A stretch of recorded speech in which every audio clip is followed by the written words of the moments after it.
भाजीला कंटाळा आला असेल तर झटकीपट अशी चमचमीत झणझणीत अशी कांद्याची चटणी नक्की एकदा ट्राय करून बघा।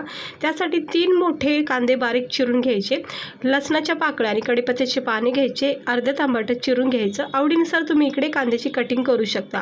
कढाईमध्ये तेल तापत ठेवायचे, थोडेसे राई जिरा आणि बारीक चिरलेलं लसूण टाकून रंग चेंज होईपर्यंत फ्राय करायचा। मग चिरलेले कांदे याच्यामध्ये टाकून घ्यायचं। थोडंसं परतून झालं की याच्यामध्ये चवीनुसार मीठ, 1 चमचा हळद, लाल तिखट, गरम मसाला, धना पावडर हे बेसिक मसाले आवडीनुसार टाका।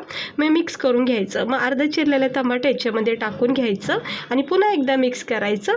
2 चमचे बेसन पीठ टाकायचं। बेसन पीठ टाकल्यामुळं ना एक झुणक्याचा फ्लेवर तुम्हाला याच्यामध्ये भेटेल आणि वरून कोथिंबीर टाकायचं, व्यवस्थित मिक्स करून घ्यायचं आणि 1-2 मिनटं वाफेवर ठेवायचं।